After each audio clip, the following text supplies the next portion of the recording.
गौतम अडानी एक first generation entrepreneur हैं, यानी कि अडानी इंडस्ट्रीज की शुरुआत उन्होंने ही करी थी। अडानी इंडस्ट्री उन्हें विरासत में अपने बाप दादा से नहीं मिली थी और ऐसे में भी आज अडानी इंडस्ट्रीज का वैल्यूएशन 3,47,000 करोड़ है। अडानी इंडस्ट्रीज की शुरुआत 1988 में हुई और बस 35 साल में अडानी इंडस्ट्रीज जिस जगह पे खड़ा है वहां तक पहुंचते पहुंचते रिलायंस इंडस्ट्रीज को 50 साल से ज्यादा लगे और इनके अलावा तो कई 100 साल से भी ज्यादा पुरानी थर्ड और फोर्थ जनरेशनल एंटरप्रेन्योर्स तो भी अभी तक अडानी इंडस्ट्रीज के आसपास भी नहीं आते।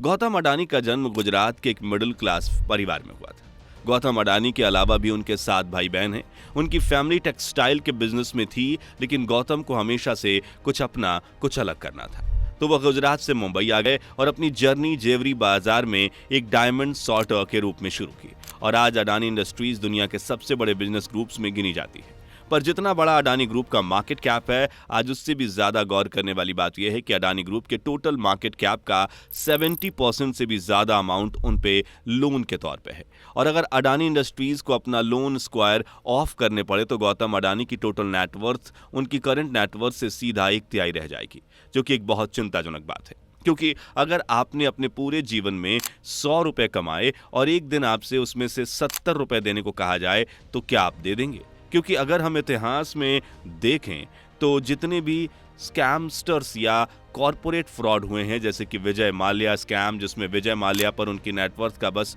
25% लोन था और उन्होंने भी वो चुकाने से इनकार कर दिया और देश से फरार हो गए, तो अडानी इंडस्ट्रीज के साथ तो बात 70% की है। क्या ये पॉसिबल नहीं कि जरूरत पड़ने पर गौतम अडानी भी बैंकरप्सी डिक्लेयर कर दें और इंडिया छोड़ दें?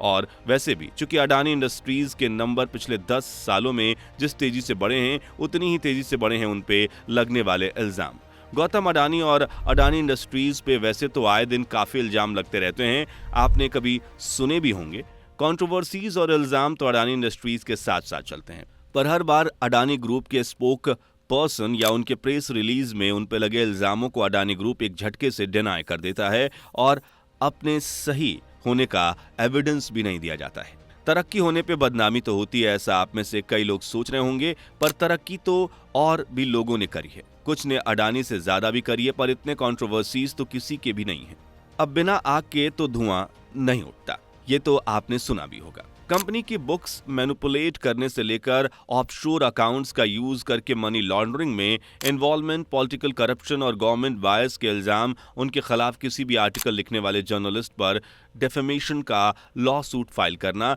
या फिर स्टॉक मैनिपुलेशन में इन्वॉल्व होना, अडानी ग्रुप का नाम हर चीज में आ चुका है। और गौर करने वाली बात यह है कि इल्जाम लगाने वालों ने तो एविडेंस के साथ अपनी बात रखी, लेकिन अडानी ग्रुप ने कभी खुद को सही साबित करने के लिए पब्लिकली कोई भी स्टेप नहीं लिया और ना कोई जस्टिफिकेशन किया। और सबसे बड़ी अर्नी तो ये है कि अडानी ग्रीन्स, जो कि आज इंडिया की सबसे बड़ी रिन्यूएबल एनर्जी कंपनी है, जो कि एनवायरमेंट कंजर्वेशन से पार्टिसिपेट करने के लिए वर्ल्ड वाइड जानी जाती है, उसी अडानी ग्रुप पर एनवायरमेंट डैमेज के भी इल्जाम लग चुके हैं, वो भी बस डोमेस्टिकली नहीं, इंटरनेशनल भी। इंडिया में तो अडानी ग्रुप का काफी एविडेंस के साथ एग्जीक्यूशंस लगे थे कि कैसे गौतम अडानी ने पॉलिटिकल करप्शन का सहारा लेकर 75 हेक्टेयर्स में फैली हुई प्रोटेक्टेड मैनग्रोव साइट को इलीगली बिना प्रॉपर पेपर वर्क के क्लीन करवा दिया, रेत के टिलों से रेत हटवाकर उसे प्लेन में कन्वर्ट कर लिया ताकि उनके फैक्ट्रीज सेटअप हो सकें। वाटरवेज को ब्लॉक करवाने की वजह से काफी मरीन पॉपुलेशन बीमार होकर मर गई और साथ ही साथ ग्राउंड वाटर में सैलिनिटी भी बढ़ गई, जिसके बाद कई रीजन्स में फ्लड भी आए और गांव के गांव तबाह हो गए। इंडिया के अलावा ऑस्ट्रेलिया में एक स्टॉप अडानी प्रोटेस्ट कैंपेन काफी दिनों तक चला, जिसमें ऑस्ट्रेलियन एनवायरमेंटलिस्ट अडानी के ऑस्ट्रेलिया में सेटअप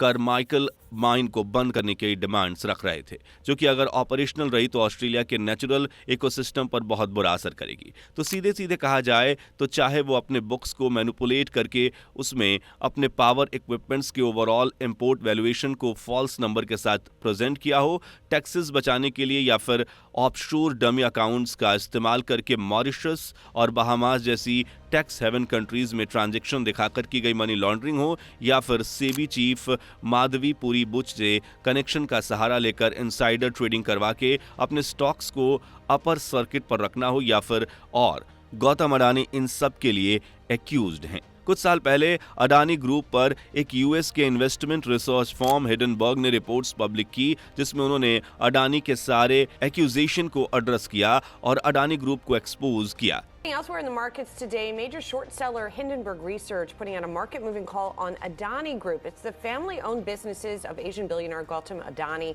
तब पूरे स्टॉक मार्केट में एक बहुत भारी करेक्शंस आए थे, लेकिन गौतम अडानी ने फिर अपने पॉलिटिकल कनेक्शंस का यूज करके इन सारे एक्यूजेशंस को इनकरेक्ट डिक्लेयर कर दिया। शायद अडानी ग्रुप आज इतना बड़ा हो चुका है कि किसी का भी गौतम अडानी के खिलाफ कुछ भी करना अब प्रासंगिक नहीं रहा। वैसे अगर गौतम अडानी के जीवन से जुड़ी कुछ और तथ्य आपको बताएं तो आप बहुत कम लोगों को पता होगा कि गौतम अडानी और उनके करीबी बिजनेस एसोसिएट शांतिलाल पटेल 1 जनवरी 1998 में अहमदाबाद में गन पॉइंट पर अपहरण कर लिए गए थे और उन्हें किडनैप करने वाले तब के नामी किडनैपर्स फजलुर रहमान और भोगीलाल दर्जी थे, जिन्हें सबूतों की कमी के कारण बाद में रिहा कर दिया गया। इसके अलावा मुंबई में 26/11 आतंकवादी हमले में भी गौतम अडानी ताज होटल में बंधक बनाए गए थे, लेकिन वहां से भी सही सलामत निकल आए। अडानी इंडस्ट्रीज देखने पर तो बस एक समूह की कंपनियां लगती हैं, लेकिन असल में यह एक पूरी इकोसिस्टम है, क्योंकि अडानी ग्रुप एफएमसीजी से लेकर रिन्यूएबल एनर्जी, कंस्ट्रक्शन से लेकर क्रूड ऑयल और भी हर तरह के बिजनेसेस में है,